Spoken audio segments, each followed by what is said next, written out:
আসসালামু আলাইকুম আপু ও ভাইয়েরা। আমার রান্নাঘরে আপনাদেরকে সবাইকে জানাচ্ছি আমন্ত্রণ। সবাইকে ঈদ মোবারক। তো আমি কয়েকদিন আগে সুইস মেরেঙ্গো বাটার ক্রিমটা দিয়েছিলাম, তো অনেকেরই সমস্যা হচ্ছে দেখে আবার আজকে আমি আপনাদের জন্য বানিয়ে দেখাবো। তো এটার জন্য কি কি লাগবে আমি আপনাদেরকে বলে দিচ্ছি। এখানে আমার চিনি নিয়েছি আমি এইটাতে কাপের 4/3 এখানে 200 গ্রাম বাটার আছে। এখানে ডিমের সাদা 2টি অংশ আছে, আর আমাদের লাগবে হ্যান্ড বিটারটা লাগবে আর ভ্যানিলা এসেন্স। এই হচ্ছে গিয়ে আমাদের ইনগ্রিডিয়েন্টস।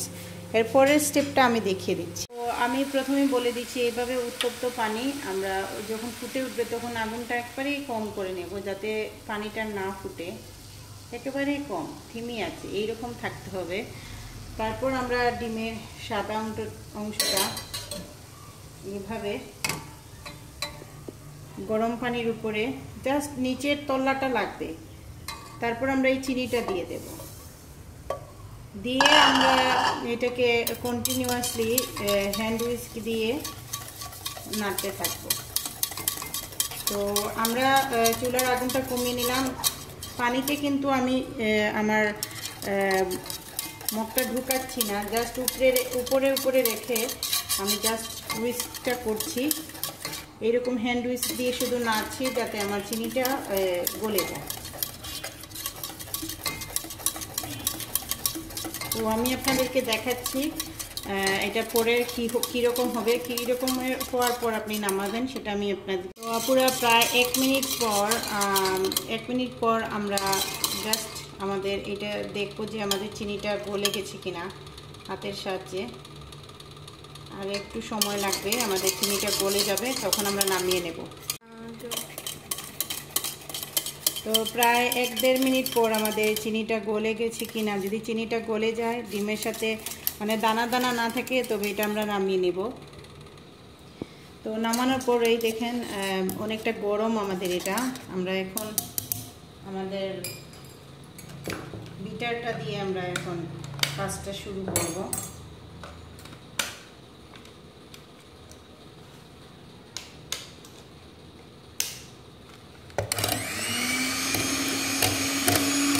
বিটারটা দিয়ে আমরা বিট করতে থাকবো। তো আমি দেখাচ্ছি আপনাদের কতক্ষণ বিট করতে হবে, তারপর কী করতে হবে আমি দেখাবো। তো প্রায় 8 মিনিট পর আমাদের দেখেন এটা বিট করার পর, আর এটা যেহেতু আমাদের গরম রয়ে গেছে স্টিলের, সেই জন্য আমি আরও 2 মিনিট ঠান্ডা পানির উপর রেখে এটাকে বিট করব। এর আগে বিট করা মানে আমাদের পাত্রটা ঠান্ডা হওয়ার আগে যদি আমরা বাটারটা ছেড়ে দিই তাহলে বাটারটা মেল্ট হয়ে যাবে। তো আমি মনে করছি যে আপুদের এই সমস্যাই হচ্ছে, যখন আপনারা মানে ডিমটা গরম পানির উপর রেখে ডিমটা হুইস্ক করছেন, তখন হয়তো আপনারা মানে নামানোর পর মানে যে পাত্রটা ঠান্ডা হওয়ার আগেই আপনারা বাটার দিয়ে দিচ্ছেন, এই কারণে হয়তো আপনাদের বাটারটা মেল্ট হয়ে পানি ছেড়ে দিচ্ছে। তো আমি আপনাদেরকে দেখিয়ে দিচ্ছি, এখানে পুরো ঠান্ডা পানি, ফ্রিজের পানি দেওয়া আছে। তো আমি এটাকে বিট করব, তারপর আমি আপনাদেরকে দেখাবো পরের স্টেপটা কী করতে হবে। পুরো আমি পানির উপর রেখে দেওয়ার কারণে আমাদের পাত্রটা আমাদের ঠান্ডা হয়ে গেছে। এখন আমরা বিটারটা অন রাখবো, আর অল্প অল্প করে আমরা বাটারটা অ্যাড করব। মানে আমি 4 কোনা করে কেটে নিয়েছি, এইভাবে খুব অল্প অল্প করে আমি মিক্স করব, একসাথে দিতে যাব না।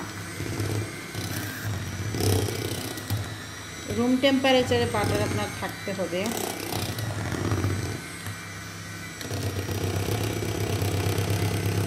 আমাদের বাটার দেওয়ার সময় আমাদের বিটারটা অন থাকতে হবে।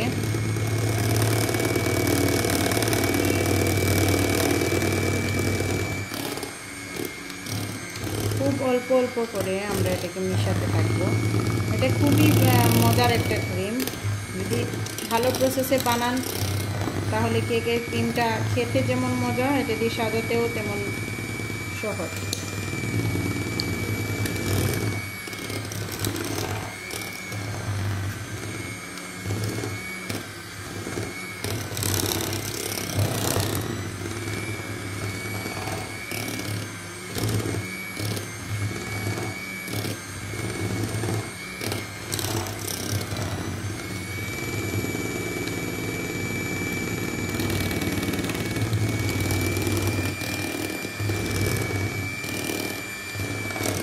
একই নিয়মে আমি সবগুলা বাটার শেষ হলে আমি আপনাদেরকে দেখাচ্ছি। তো আপুরা যেহেতু গরম বেশি, আপনারা ঠান্ডা পানির উপর রেখে আমি এটা সবগুলা বাটার আমার মাখানো হয়ে গেছে। তারপর আমি হাই স্পিডে দিয়ে এটাকে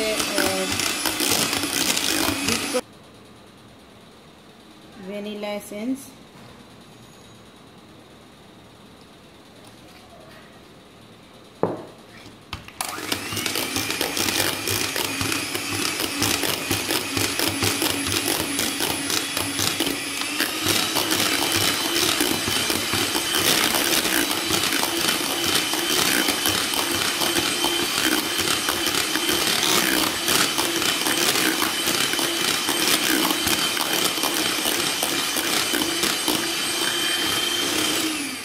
আমাদের ক্রিমটা এখন কেক ডেকোরেশনের জন্য রেডি।